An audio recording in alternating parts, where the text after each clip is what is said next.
Welcome back to Good Day Chicago. Time now is 7:39. No date has been set, but I should say the date has been set, May 7th, right? College of Cardinals will convene in Vatican City on May 7th to begin selecting the next pope. Chicago-based Cardinal Blaise Cupich will be a big part of the papal election. This morning, we're joined by Dr. Michael P. Murphy, director of the Hank Center for the Catholic Intellectual Heritage and a professor at Loyola University Chicago. Dr. Murphy, thanks again for joining us this morning. Oh, thank you, Natalie, and good morning to you. So let's walk through the process here. What do we know about the papal election? Well, an old process, and I suppose the plot thickens.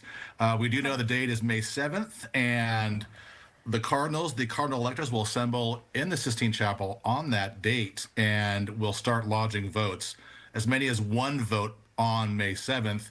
And then in subsequent days, usually it takes maybe 2 days, 3 days in the modern era, as many as 4 votes will be lodged. In the interim time, I'll just say now, they're in general congregation, cardinals of all ages, in the conclave, which means to, lock the room with a key, the Sistine Chapel, not a bad room to be locked in. The electors are below 80. But in these days just prior, all the cardinals are there, and they're speaking about the direction, their hopes for the church of the future. Okay, so they're already kind of laying the groundwork. When do you think we can expect news of a new pope? I mean, how many days do you think it could take? Well, again, modern era, like the last one with Cardinal Benedict resigning and Pope Francis was rare, but say Pope John Paul II, it took 2 days. And so I would expect, all these kind of armchair professional Catholics are saying, 2 days. So maybe May 8th, May 9th, somewhere in there, we'll know who our new pontiff is.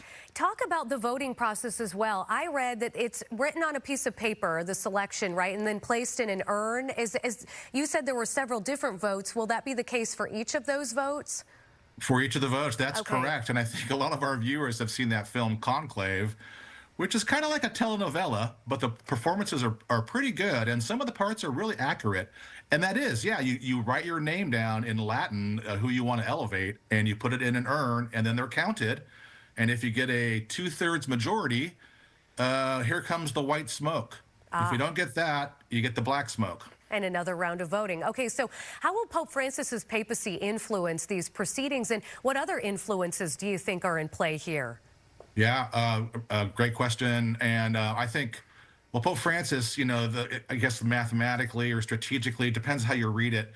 But I would say don't read U.S. politics into Vatican politics. It's very different. But Pope Francis has named 80% of the cardinal electors, so of the 135. Does that mean they're all going to vote for a Francis-type pope? I don't know.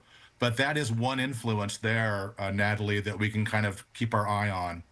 Yeah, I had also read that I believe there are 18 cardinals from Africa, and that they did not stand for the LGBTQ plus movement that Pope Francis supported, and so they may stand against someone who may have that same belief, to bring more people into the church itself. Have you read anything more into that?